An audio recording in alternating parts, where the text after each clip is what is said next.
ओम श्री परमात्मने नमः। अथ चतुर्थोध्याय। अब चौथे अध्याय का शुरुआत करते हैं। देखते हैं इस अध्याय में क्या क्या दिया हुआ है और इसमें जो भी भगवान द्वारा उपदेश दिया गया होगा उसे अपने जीवन में उतारने की कोशिश करेंगे और सीखने की। तो देखते हैं क्या दिया हुआ है।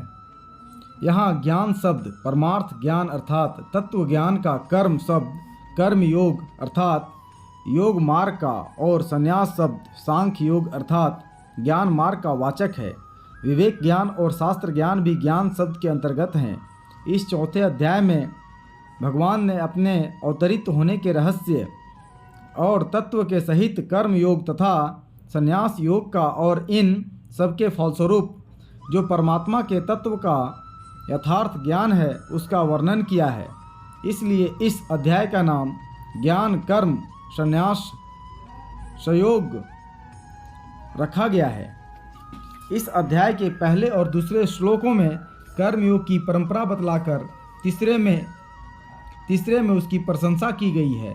चौथे में अर्जुन ने भगवान से जन्म विषयक प्रश्न किया है। इस पर भगवान ने पांचवें में अपने और अर्जुन के बहुत जन्म होने की बात और उन सबको मैं जानता हूँ तू नहीं जानता यह बात कहकर छठे सातवें और आठवें में अपने अवतार के तत्व रहस्य समय और निमित्तों का वर्णन किया है। नवें और दसवें में भगवान के जन्म कर्मों को दिव्य समझने का और भगवान के आश्रित होने का फल भगवान की प्राप्ति बतलाया गया है। 11वें में भगवान ने अपना भजन करने वाले को उसी प्रकार भजने की बात कही है। 12वें में अन्य देवताओं की उपासना का लौकिक फल शीघ्र प्राप्त होने का वर्णन किया है। 13वें और 14वें में भगवान ने अनेकों अपने समस्त जगत का कर्ता होते हुए भी अकर्ता समझने के लिए कहकर अपने कर्मों की दिव्यता और उसके जानने का फल कर्मों में न बांधना बतलाते हुए 15वें में भूतकालीन मुमुक्षुओं का उदाहरण देकर अर्जुन को निष्काम भाव से कर्म करने की आज्ञा दी है। 16वें से 18वें तक कर्मों का रहस्य बतलाने की प्रतिज्ञा करके कर्मों के तत्व को दुर्विज्ञेय और उसे जानना आवश्यक बतलाकर कर्म में अकर्म और अकर्म में कर्म देखने वाले की प्रशंसा की है। और 19वें से 23वें तक कर्म में अकर्म और अकर्म में कर्म दर्शन करने वाले महापुरुषों के और साधकों के भिन्न भिन्न लक्षण और आचरणों का वर्णन करते हुए उनकी प्रशंसा की है। 24वें से 30वें तक ब्रह्म यज्ञ दव्य यज्ञ और अभेद दर्शन रूप यज्ञ आदि यज्ञों का वर्णन करके सभी यज्ञकर्ताओं को यज्ञवेता और निष्पाप बतलाया गया है तथा 31वें में उन यज्ञों से बचे हुए अमृत का अनुभव करने वाले को सनातन ब्रह्म की प्राप्ति होने की और यज्ञ न करने वाले के लिए दोनों लोकों में सुख न होने की बात कही गई है। 32वें में उपर्युक्त प्रकार के सभी यज्ञों को क्रिया द्वारा संपादित होने योग्य बतलाकर 33वें में द्रव्यमय यज्ञ की अपेक्षा ज्ञान यज्ञ को उत्तम बतलाया है। 34वें और 35वें में अर्जुन को ज्ञानी महात्माओं के पास जाकर तत्व ज्ञान सीखने की बात कहकर तत्व ज्ञान की प्रशंसा की है। 36वें में ज्ञान नौका द्वारा पाप समुद्र से पार होना बतलाया है। 37वें में ज्ञान को अग्नि की भांति कर्मों को भस्म करने वाला बतलाकर 38वें में ज्ञान की महान पवित्रता का वर्णन करते हुए शुद्धांतःकरण कर्म योगी को अपने आप तत्व ज्ञान के मिलने की बात कही है। 39वें में श्रद्धा आदि गुणों से युक्त पुरुष को ज्ञान प्राप्ति का अधिकारी और ज्ञान का फल परम शांति बतलाकर 40वें में अज्ञ और अस्र श्रद्धालु संशयात्मा पुरुष की निंदा करते हुए 41वें में संशय रहित कर्म योगी के कर्म बंधन से मुक्त होने की बात कही है। और 42वें में अर्जुन को ज्ञान खड्ग द्वारा अज्ञान जनित संशय का सर्वथा नाश करके कर्म योग में डटे रहने के लिए आज्ञा देते हुए युद्ध करने की प्रेरणा करके इस अध्याय का उपसंहार किया है। अब आगे देखते हैं चौथे अध्याय के पहले श्लोक में क्या दिया हुआ है। अब हम 3 श्लोकों का अध्ययन करेंगे। उसमें पहला है, उससे पहले इससे संबंध के बारे में जानते हैं। तीसरे अध्याय के 4 श्लोक से लेकर 39वें श्लोकों तक भगवान ने बहुत प्रकार से विहित कर्मों के आचरण की आवश्यकता का प्रतिपादन करके 30वें श्लोक में अर्जुन को भक्ति प्रधान कर्मयोग की विधि से ममता, आसक्ति और कामना का सर्वथा त्याग करके भगवत परम बुद्धि से कर्म करने की आज्ञा दी। उसके बाद 31वें से 35वें श्लोक तक उस सिद्धांत के अनुसार कर्म करने वालों की प्रशंसा और न करने वालों की निंदा करके राग द्वेष के वश में न होने के लिए कहते हुए स्वधर्म पालन पर जोर दिया। फिर 36वें श्लोक में अर्जुन के पूछने पर 37वें से अध्याय समाप्ति पर्यंत काम को सारे अनर्थों का हेतु बतलाकर बुद्धि के द्वारा इंद्रियों और मन को वश में करके उसे मारने की आज्ञा दी। परंतु कर्म योग का तत्व बड़ा ही गहन है, इसलिए भगवान पुनः उनके संबंध में बहुत सी बातें बतलाने के उद्देश्य से उसी का प्रकरण आरंभ करते हुए पहले 3 श्लोकों में उस कर्म योग की परंपरा बतलाकर उसकी अनादिता सिद्ध करते हुए प्रशंसा करते हैं। कहते हैं, इमं विवस्वते योगम प्रोक्तवान अहम अव्ययम विवस्वान मनवे प्राह मनुः इक्ष्वाकवे अब्रवीत। अर्थात श्री भगवान कहते हैं, मैंने इस अविनाशी योग को सूर्य से कहा था, सूर्य ने अपने पुत्र विवस्वत मनु से कहा और मनु ने अपने पुत्र राजा इक्ष्वाकु से कहा। यहाँ इमम विशेषण के सहित योगम पद किस योग का वाचक है, कर्म योग का या सांख्य योग का? दूसरे अध्याय के 39वें श्लोक में कर्म योग का वर्णन आरंभ करने की प्रतिज्ञा करके भगवान ने उस अध्याय के अंत तक कर्म योग का भली भांति प्रतिपादन किया। इसके बाद तीसरे अध्याय में अर्जुन के पूछने पर कर्म करने की आवश्यकता में बहुत सी युक्तियां बतलाकर 30वें श्लोक में उन्हें भक्ति सहित कर्म योग के अनुसार युद्ध करने के लिए आज्ञा दी और इस कर्म योग में मन को वश में करना बहुत आवश्यक समझकर अध्याय के अंत में भी बुद्धि द्वारा मन को वश में करके काम रूप शत्रु को मारने के लिए कहा। इससे मालूम होता है कि तीसरे अध्याय के अंत तक प्रायः कर्म योग का ही अंग प्रत्यंगों सहित प्रतिपादन किया गया है और इमम पद जिसका प्रकरण चल रहा हो उसी का वाचक होना चाहिए। अतएव यह समझना चाहिए कि यहाँ इमम विशेषण के सहित योगम पद कर्म योग का ही वाचक है। इसके सिवा इस योग की परंपरा बतलाते हुए भगवान ने यहाँ जिन सूर्य और मनु आदि के नाम गिनाए हैं वे सब गृहस्थ और कर्म योगी ही हैं तथा आगे इस अध्याय के 15वें श्लोक में भूतकालीन मुमुक्षुओं का उदाहरण देकर भी भगवान ने अर्जुन को कर्म करने के लिए आज्ञा दी है। इससे भी यहाँ इमम विशेषण के सहित योगम पद को कर्म योग का ही वाचक मानना उपयुक्त मालूम होता है। आगे जानते हैं, तीसरे अध्याय के अंत में भगवान ने आत्मना संस्तभ्य आत्मा के द्वारा आत्मा को निरुद्ध करके इस कथन से मानो समाधिस्थ होने के लिए कहा है और युज समाधो के अनुसार योग शब्द का अर्थ भी समाधि होता ही है। अतः यहाँ योग का अर्थ मन इंद्रियों का संयम करके समाधिस्थ हो जाना मान लिया जाए तो क्या हानि है। यहाँ भगवान ने आत्मा के द्वारा आत्मा को निरुद्ध करके अर्थात बुद्धि के द्वारा मन को वश में करके काम रूप दुर्जय शत्रु का नाश करने के लिए आज्ञा दी है। कर्म योग में निष्काम भाव ही मुख्य है, वह काम का नाश करने से ही सिद्ध हो सकता है तथा मन और इंद्रियों को वश में करना कर्मयोगी के लिए परम आवश्यक माना गया है। अतएव बुद्धि के द्वारा मन इंद्रियों को वश में करना और काम को मारना ये सब कर्मयोग के ही अंग हैं और उपर्युक्त प्रश्न के उत्तर के अनुसार वहाँ भगवान का कहना कर्मयोग का साधन करने के लिए ही है। इसलिए यहाँ योग का अर्थ हठ योग या समाधि योग न मानकर कर्मयोग ही मानना चाहिए। आगे जानते हैं, इस योग को मैंने सूर्य से कहा था, सूर्य ने मनु से कहा और मनु ने इक्ष्वाकु से कहा। यहाँ इस बात के कहने का क्या उद्देश्य है? मालूम होता है कि इस योग की परंपरा बतलाने के लिए यहाँ यह योग सबसे प्रथम इस लोक में क्षत्रियों को प्राप्त हुआ था।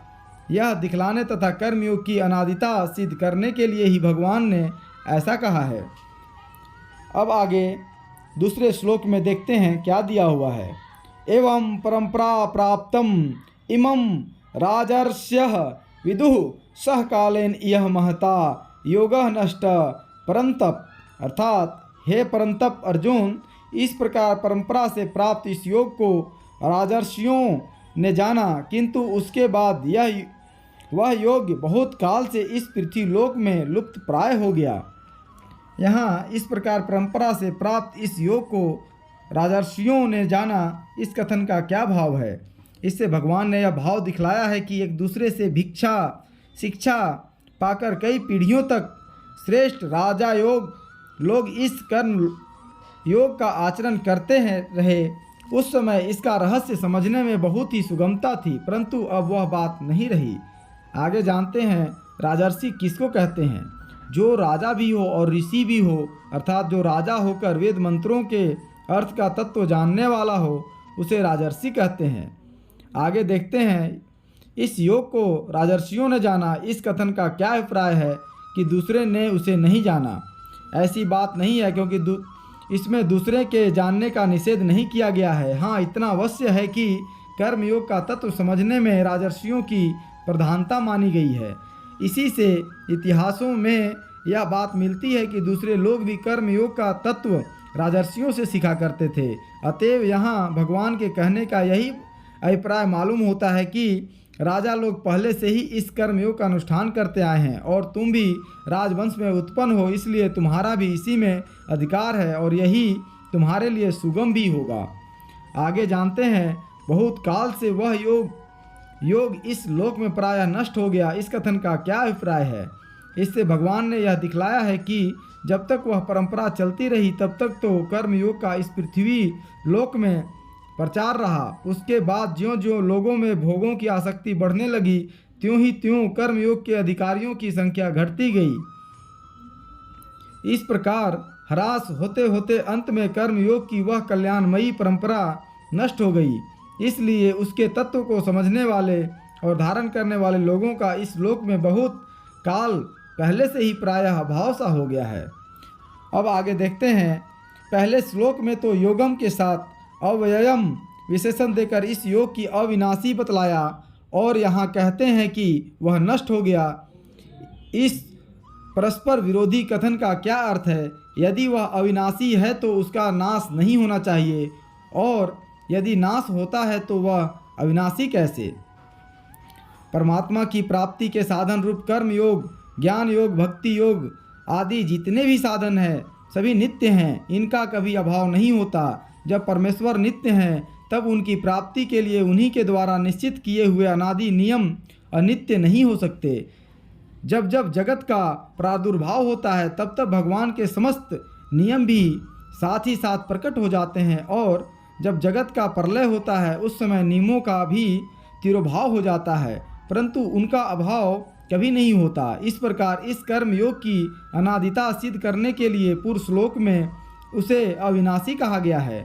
अतएव इस श्लोक में जो यह बात कही गई है कि वह योग बहुत काल से नष्ट हो गया है, इसका यही अभिप्राय समझना चाहिए कि बहुत समय से इस पृथ्वी लोक में उसका तत्व समझने वाले श्रेष्ठ पुरुषों का अभाव सा हो गया है। इस कारण वह अप्रकाशित हो गया है, उसका इस लोक में तिरोभाव हो गया है। यह नहीं कि उसका अभाव हो गया है, क्योंकि सत्वस्तु का कभी अभाव नहीं होता। सृष्टि के आदि में पुरुष लोक के कथनानुसार भगवान से इसका प्रादुर्भाव होता है, फिर बीच में विभिन्न कारणों से कभी उसका प्रकाश होता है तथा कभी प्रकाश और विकास। यूँ होते होते प्रलय के समय वह अखिल जगत के सहित भगवान में ही विलीन हो जाता है। इसी को नष्ट या दृश्य होना कहते हैं। वास्तव में वह अविनाशी है, अतएव उसका भी कभी अभाव नहीं होता। अब आगे तीसरे श्लोक में देखते हैं क्या दिया हुआ है। सह एव अयम मया ते अद्य योग प्रोक्त पुरातनः भक्त असि मे सखा च इति रहस्यम ही एतत् उत्तमम। अर्थात तू मेरा भक्त और प्रिय सखा है, इसलिए वही यह पुरातन योग आज मैं तुझको कहा है, क्योंकि यह बड़ा ही उत्तम रहस्य है, अर्थात गुप्त रखने योग्य विशेष है। यहाँ तू मेरा भक्त और सखा है, इस कथन का क्या भाव है? इससे भगवान ने यह भाव दिखलाया है कि तुम मेरे चिरकाल के अनुगत भक्त और प्रिय सखा हो। अतएव तुम्हारे सामने अत्यंत रहस्य की बात भी प्रकट कर दी जाती है। हर एक मनुष्य के सामने रहस्य की बात प्रकट नहीं की जाती। आगे देखते हैं, वही यह पुरातन योग आज मैंने तुझको कहा है। इस वाक्य का क्या भाव है? इस वाक्य में सह एव और पुरातनः इन पदों के प्रयोग से इस योग की अनादिता सिद्ध की गई है। ते पद से अर्जुन के अधिकार का निरूपण किया गया है और अद्य पद से इस योग के उपदेश का अवसर बतलाया गया है। अभिप्राय यह है कि जिस योग को मैंने पहले सूर्य से कहा था और जिसकी परंपरा अनादिकाल से चली आती है, उसी पुरातन योग को आज इस युद्ध क्षेत्र में तुम्हें अत्यंत व्याकुल और शरणागत जानकर शोक की निवृत्ति पूर्वक कल्याण की प्राप्ति कराने के लिए मैंने तुमसे कहा है। शरणागति के साथ साथ अंत स्थल की व्याकुलता भरी जिज्ञासा ही एक ऐसी साधना है जो मनुष्य को परम अधिकारी बना देती है। तुमने आज अपने इस अधिकार को सचमुच सिद्ध कर दिया। ऐसा पहले कभी नहीं किया था। इसी से मैंने इस समय तुम्हारे सामने यह रहस्य खोला है। आगे जानते हैं, यह बड़ा ही उत्तम रहस्य है। इस कथन का क्या भाव है? इससे भगवान ने यह भाव दिखलाया है कि यह योग सब प्रकार के दुखों से और बंधनों से छुड़ाकर परमानंद स्वरूप मुझ परमेश्वर को सुगमता पूर्वक प्राप्त करा देने वाला है। इसलिए अत्यंत ही उत्तम और बहुत ही गोपनीय है। इसके सिवा इसका यह भाव भी है कि अपने को सूर्य आदि के प्रति इस योग का उपदेश करने वाला बतलाकर, और वही योग मैंने तुमसे कहा है, तू मेरा भक्त है। यह कहकर मैंने जो अपना ईश्वर भाव प्रकट किया है, यह बड़ी रहस्य की बात है। अतः अनधिकारी के सामने यह कदापि प्रकट नहीं करना चाहिए। इस प्रकार तीसरा श्लोक समाप्त हुआ। आज के लिए इतना ही। फिर मिलेंगे अगले श्लोक में। तब तक के लिए धन्यवाद।